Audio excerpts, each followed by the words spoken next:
ಎಲ್ಲ ಜನಗಳಿಗೂ 26 ಇದೆ. ಕೆಲವರು ದೊಡ್ಡವರು ಮಾತ್ರ 32, ವಯಸ್ಕರ ಜಾಸ್ತಿ ಇರೋರು ಮಾತ್ರ 32 ಅಂತ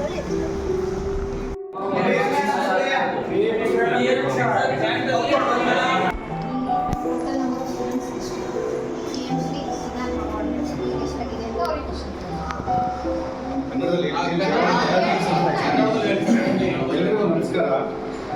ನಮ್ಮ ಶಾಲೆ ಸರ್ ಹೇಳಿದಾಗೆ ಗೌರ್ಮೆಂಟ್ ಸ್ಕೂಲ್ ಸೆಕ್ಟರಲ್ಲಿ ಹೈಯೆಸ್ಟ್ ಸ್ಟ್ರೆಂತ್ ಇರುವಂಥ ಗೌರ್ಮೆಂಟ್ ಸ್ಕೂಲ್ ಅಂತ ಈಗಾಗಲೇ ಹೇಳಿದ್ವಿ ನಾವು.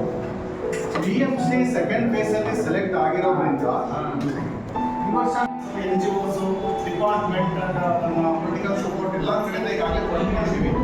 ನಮ್ಮ ಇಂಟ್ರಾಕ್ಟಿವ್ ಪ್ಯಾಲೇಸ್ ಸ್ಮಾರ್ಟ್ ಕ್ಲಾಸ್ ಇದೆ, ಏನು 1 more ಸ್ಮಾರ್ಟ್ ಬೋರ್ಡ್ ಇದೆ, ಏನು 1 more ಪ್ರಾಜೆಕ್ಟ್ ರೂಮ್ ಇದೆ, 1 more ಕಂಪ್ಯೂಟರ್ ರೂಮ್ ಇದೆ. ಅದು ಇನ್ನೊಂದು ಕಂಪ್ಯೂಟರ್ ರೂಮ್ ಈಗಾಗಲೇ ಸ್ಟಾರ್ಟ್ ಆಗ್ತಾ ಇದೆ. ಸೈನ್ಸ್ ಲ್ಯಾಬ್ ನಮ್ಮದು ಇದೆ, ಅಗಸ್ತ್ಯ ಲ್ಯಾಬ್ ಇದೆ, ಒಳ್ಳೆ ಲೈಬ್ರರಿ ಇದೆ. ಸೊ ನಮ್ಮ ಆಫೀಸ್ ರೂಮ್ ಮತ್ತು ಸ್ಟಾಫ್ ರೂಮ್ ಅಂತ ಎಲ್ಲ ಮಕ್ಕಳಿಗೂ ವೆಲ್ ಇನ್ಫ್ರಾಸ್ಟ್ರಕ್ಚರ್ ಕೂಡ ನಮ್ಮ ಶಾಲೆಯಲ್ಲಿ ಎಲ್ಲವೂ ಇದೆ. ಸೊ ಎಲ್ಲವೂ ಇಟ್ಕೊಂಡು ನಾವು ಗುಣಾತ್ಮಕ ಶಿಕ್ಷಣ, ಕ್ವಾಲಿಟಿ ಎಜುಕೇಷನ್ನ ಕೊಡ್ತಾ ಇದ್ದೇವೆ. ಬಹುಶಃ ನಮ್ಮ ಟೀಚರ್ ಸಪೋರ್ಟ್ ತುಂಬ ಚೆನ್ನಾಗಿದೆ. ನಾವು ಎವ್ರಿ ಡೇ ಮಾರ್ನಿಂಗ್ 7:30ಗೆ ನಮ್ಮ ಸ್ಟೂಡೆಂಟ್ಸ್ ಎಲ್ಲ ಶಾಲೆಗೆ ಹೋಗ್ತಾರೆ. 7:30 7:30ಗೆ ಬರೋಕ್ಕೆ ಸ್ಟಾರ್ಟ್ ಆಗ್ತದೆ.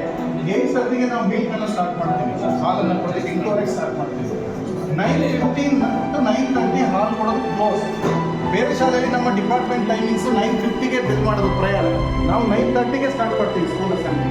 9:30 to 10 to 10 ನಮ್ಮ ಒಂದು ಪೂರಕ ಪೌಷ್ಟಿಕ ಆಹಾರ ಅಂತ ಮೊಟ್ಟೆ ಬಾಳಿಕೆ ಅಟೆಂಡೆನ್ಸ್ ಎಲ್ಲ ತಗೊಂಡು ಆನ್ಲೈನ್ ಅಟೆಂಡೆನ್ಸ್ ಹಾಕೋದು ಪ್ರೋಸೆಸ್ ಎಲ್ಲ ಮುಗಿಸಿ 10 ಕ್ಲಾಸಸ್ ಸ್ಟಾರ್ಟ್ ಆಗ್ತದೆ. ಸೊ ಮಧ್ಯಾಹ್ನ ಲಂಚ್ ಇಸ್ಕಾನ್ प्रत्येक विषयाचे प्रत्येक शिक्षक आहेत. सर